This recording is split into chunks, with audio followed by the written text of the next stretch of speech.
नमस्कार दोस्तों, जय श्री कृष्ण। आप सभी को जन्माष्टमी की हार्दिक और दिल से शुभकामनाएं। भगवान श्री कृष्ण आप सबको आशीर्वाद दें, आप सभी को स्वस्थ रखे, हमेशा आप सब लोगों को सफलता दे जीवन में। तो आज जन्माष्टमी के अवसर पर एक भगवान श्री कृष्ण से जुड़ी हुई ही कहानी मैं आप सब लोगों के सामने लेके आ रहा हूँ। तो इसमें क्या होता है कि भगवान श्री कृष्ण और बलराम जी एक बार कहीं जा रहे होते हैं। तो जैसे वो चलते चलते चले जाते हैं तो उनको रास्ते में ही रात हो जाती है। रात हो जाती है तो जंगल का रास्ता था।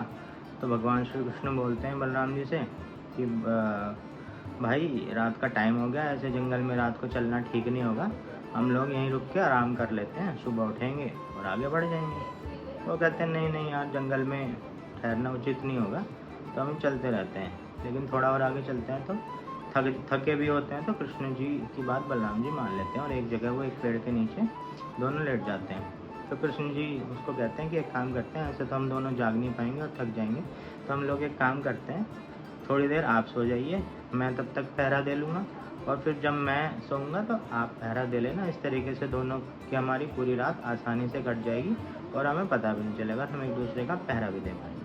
बलराम जी तैयार हो जाते हैं। तो वो बोलते हैं कि तुम छोटा है, पहले कृष्ण तुम सो जाओ। तो कृष्ण जी कहते हैं ठीक है भाई। तो कृष्ण जी सो जाते हैं, बलराम जी पहरा देने लगते हैं। तभी क्या होता है, एकदम से एक राक्षस आता है और आके बलराम जी के सामने हो जाता है। तो वो डर जाते हैं कि ये क्या है। एकदम से ज़ोर से चीखता है, बहुत ज़ोर से, और कहता है क्या कर रहे हो।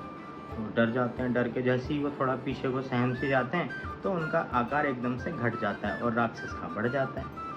तो डरे हुए थे। तो थोड़ी देर बाद दोबारा से राक्षस जोर से चीखता है। जैसे ही वो चीखता है बलराम जी और डर जाते हैं। जैसे ही वो डरते हैं उनका आकार और थोड़ा कम हो जाता है और राक्षस का और बड़ा हो जाता है। थोड़ी देर बाद वो फिर से चीखता है। जैसे ही वो फिर से चीखता है तो बलराम जी और डर जाते हैं और राक्षस बहुत बड़ा हो जाता है। तो उनकी तरफ बढ़ने लगता है। तो भय के मारे जोर से चीखते हैं हे कृष्ण, और कह के बेहोश हो जाते हैं।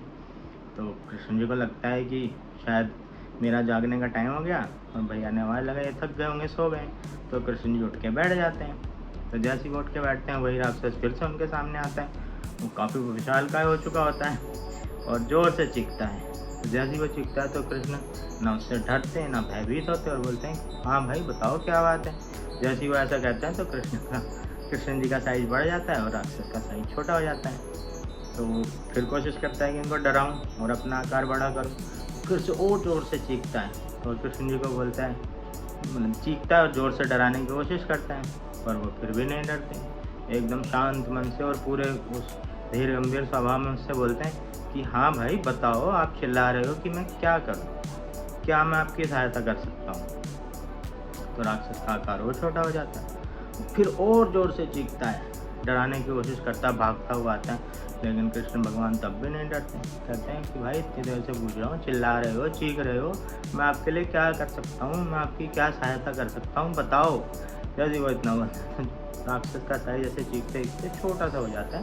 उसको उठाते हैं, अपनी हथेली पे रखते हैं, अपनी धोती में कोने में उसको बांध लेते हैं और अपनी आँख में दबा लेते हैं। सुबह हो जाती है, बलराम जी उठते हैं, कृष्ण जी कहते हैं चलो चलते हैं। चल पड़ते हैं। चलते चलते रास्ते में सोचते हैं कि रात की बात तो बतानी चाहिए। वो कृष्ण जी से कहते हैं कृष्णा पता है रात क्या हुआ, एक बहुत विशालकाय राक्षस आया और वो मुझे डराने की कोशिश करा, तो मैं तो बहुत डर गया था और फिर पता नहीं उसके बाद मैं तो सो गया, फिर उसके बाद पता नहीं क्या हुआ। तो कृष्ण जी कहते हैं एक मिनट भ्राता, निकाल के कि यही वो राक्षस है क्या। तो वो कहते हैं हाँ हाँ ये तो वही है, ये ना छोटा कैसे हो गया। तो कहते हैं मैं इससे डरा ही नहीं, ये छोटा होता चला गया और इतना सा हो गया, मैंने पकड़ लिया इसको। तो इस कहानी का जो मेन मकसद है, जो इस कहानी से हमें सीख मिलती है, ये जो विशालकाय राक्षस था वो इस ज़िंदगी में हमारे सामने आने वाली जो चुनौतियाँ और जो हमें ज़िंदगी में हमें सामने हमारे जो परेशानियाँ आती हैं वो ये राक्षस है।